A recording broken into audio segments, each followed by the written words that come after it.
राजस्थान के एक छोटे से शहर अलवर की है।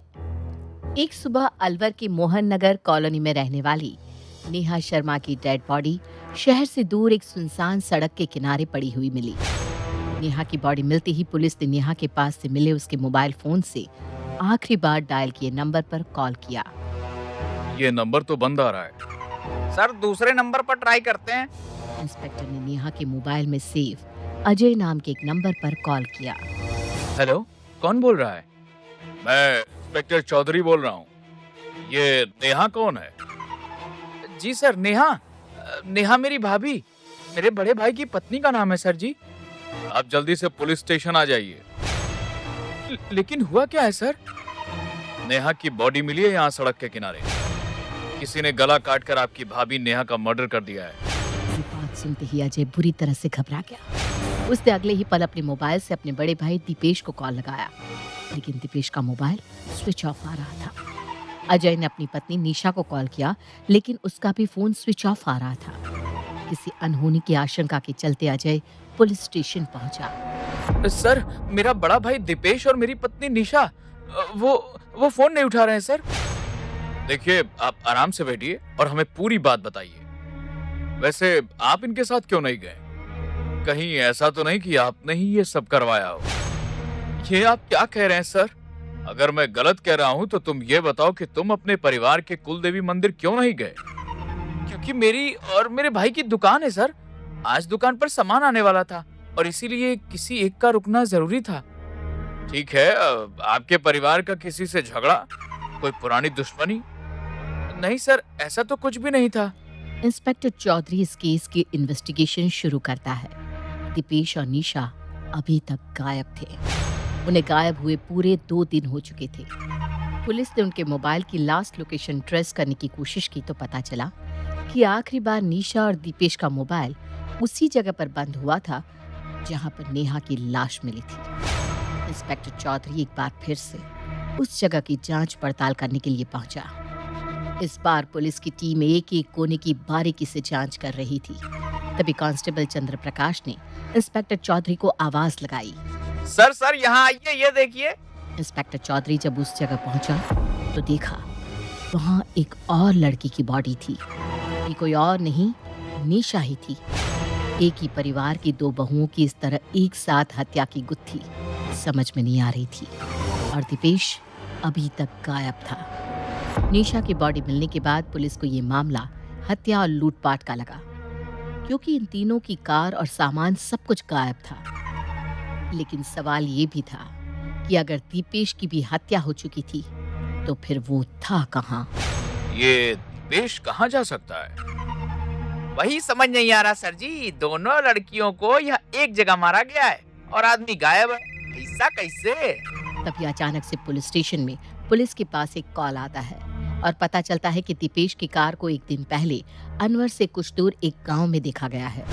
पुलिस कार को ट्रेस करती है, लेकिन वो कार पुलिस को नहीं मिलती। इस बीच इंस्पेक्टर चौधरी ने नेहा और निशा के परिवार के बारे में पता करने के लिए कांस्टेबल चंद्र प्रकाश को सिविल ड्रेस में उसके मोहल्ले में भेजा। चंद्र प्रकाश वहां जाकर पता करता है और फिर एक खबर लेकर आता है। सर, एक बड़ी खबर है। सर, ये निशा और नेहा दोनों बहनें थी सर। लेकिन ये बात अजय ने हमें क्यों नहीं बताई? हो सकता है सर उसने ऐसे ही नहीं बताई हो। मतलब उसे लगा हो कि इस बात का मर्डर से कोई लेना देना नहीं। सही कहा तुमने। और कुछ पता चला? दोनों बहनों के बीच का रिश्ता कैसा था? सर, मैंने पता किया। आसपास के लोगों का कहना है कि दोनों बहनों के बीच काफी प्रेम था। लेकिन क्या? सर, ये दीपेश के बारे में लोगों की राय कुछ अलग है। अलग मतलब? इसका अपने भाई से कोई झगड़ा था? नहीं सर, भाई से तो कोई झगड़ा नहीं था, लेकिन लोगों का कहना है बड़ा गुस्सैल आदमी था। सबके साथ ठीक रहता था, लेकिन इसको कब गुस्सा आ जाए ये किसी को मालूम नहीं। लेकिन अभी तो ये गुस्सैल आदमी खुद ही गायब है। इस अजय की भी कुंडली निकालो चंद्र प्रकाश। मुझे इसके ऊपर शक है। ये जरूर हम लोगों से कुछ छुपा रहा है। एक काम करो, इसे एक बार फिर से पुलिस स्टेशन बुलाओ। इंस्पेक्टर के कहने पर एक बार फिर से अजय को पुलिस स्टेशन बुलवाया जाता है। अजय से सख्ती से पूछताछ की जाती है, लेकिन ऐसा कुछ भी सामने नहीं आता जो निशा और नेहा की मौत के बारे में कोई सुराग दे सके। लेकिन फिर अजय ने पुलिस को दीपेश, नेहा और निशा के घर से जाने से पहले की एक घटना के बारे में बताया। सर मैं आपको बताना भूल गया, लेकिन घर से जाने से 2 दिन पहले भैया और भाभी का आपस में झगड़ा हुआ था। किस बात पर? उस दिन हम लोग सब साथ में खाना खा रहे थे सर। अचानक से भैया अपनी जगह से उठे और भाभी को अपने साथ रूम में आने के लिए कहा।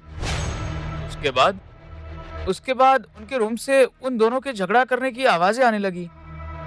तो तुमने पूछा नहीं वो झगड़ा क्यों कर रहे थे? वो सर, वो भैया को भाभी पर शक था। उन दोनों के झगड़े के वक्त ऐसी ही कुछ आवाज आ रही थी। मैंने और निशा ने उन्हें कुछ नहीं कहा। हमें लगा मियाँ बीबी के बीच झगड़ा है तो बीच में बोलना ठीक नहीं। ओह, तो इसका मतलब तुम्हारे भाई दीपेश को लगता था कि तुम्हारी भाभी नेहा का किसी के साथ चक्कर था।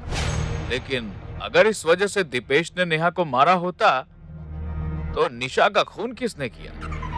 सर हो सकता है दीपेश ने ऐसा कुछ किया ही ना हो, मामला कुछ और ही हो। अब असल में क्या मामला था ये तो दीपेश खुद ही बता सकता है, लेकिन तब जब वो जिंदा हो। कुछ दिनों के बाद पुलिस ने अलवर के पास एक गांव से दीपेश की कार को जब्त कर लिया। उसी गांव में दीपेश भी अपना भेष बदलकर कुछ दिनों से रह रहा था। दीपेश को भी पुलिस ने अरेस्ट कर लिया और अब उसे पुलिस कस्टडी में अपना बयान देने के लिए कहा गया। हाँ भाई दीपेश, इतने दिन से इस तरह गांव में छुप कर रहने का क्या मतलब है? तुम अपने घर पर क्यों नहीं आए? दीपेश पुलिस को बेवकूफ बनाने की कोशिश करने लगा।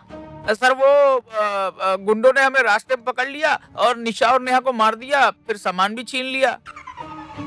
अजीब गुंडे थे यार, सब कुछ छीन लिया लेकिन कार छोड़ दी और उन दोनों लेडीज को मार दिया, लेकिन तुम बच गए और तुम वापस अपने घर नहीं आए। पुलिस को पागल समझते हो तुम? जो कहानी सुनाओगे हम मान लेंगे। नहीं सर, वो मुझे लगा मैं वापस आया तो आप लोग मुझ पे इल्जाम लगाओगे। वो तो अब भी लगा रहे हैं, अब बोलो क्या करोगे? हाँ, अब तो तुम भाग भी नहीं सकते। देखो, इससे पहले कि पुलिस का डंडा तुम्हारी चमड़ी उधेड़ दे, सच बोल दो। गलती हो गई थी सर, मैं वाइफ पे शक कर बैठा। किसके ऊपर शक था तुम्हें बताओ? सर वो उस दिन हम सब खाना खा रहे थे और नेहा सबको खाना सर्व कर रही थी। उसका हाथ 2 बार अजय के हाथ से टच हो गया। अजय भी उस वक्त स्माइल कर रहा था। मुझे लगा उन दोनों के बीच कुछ चल रहा है। मैंने नेहा से इस बारे में बात की, लेकिन उसने कहा कि अजय उसका देवर है और ऐसा कुछ भी नहीं है। आगे क्या हुआ? मेरा दिमाग खराब हो गया था सर, मैं गुस्से से पागल हो रहा था। मैंने एक प्लान बनाया और नेहा को कुल देवी के मंदिर ले जाने के बहाने उसे मारने का प्लान बनाया, लेकिन निशा भी हमारे साथ आ गई। रास्ते में मैंने नेहा को एक जगह गाड़ी से उतारा और उसे कहा कि मुझे उसके और अजय के रिश्ते से नफरत है। मेरी बात सुनकर नेहा नाराज हो गई और मैंने उसका चाकू से गला काट दिया। उस वक्त निशा कहाँ थी? मैंने उसे कार में लॉक कर दिया था। फिर निशा को क्यों मारा? क्योंकि निशा ने मुझे नेहा और अजय के बारे में बताया। उसने मुझसे कहा कि उनके बीच का रिश्ता गलत नहीं था। उल्टा नेहा तो अजय को अपने छोटे भाई की तरह मानती थी। मुझे अपनी गलती का पछतावा हुआ, लेकिन फिर लगा निशा सबको सच बता देगी, इसीलिए मैंने उसे भी मार डाला।